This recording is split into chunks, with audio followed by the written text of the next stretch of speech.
In today's video, I'll teach you how to remove card from IQ option. So first of all, what you have to do is launch open any browser of your choice, click on the search bar and type in this link, iqoption.com/trader room, press enter.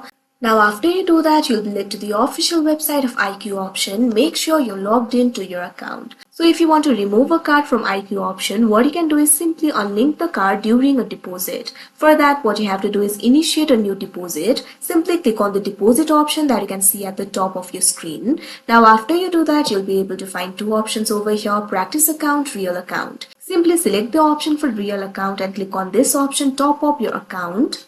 Now after you do that, you'll be able to find the payment methods over here. You'll be able to find various options. What you have to do is simply click on the payment method where you've added the card. Here I'm just going to click on this option, MasterCard.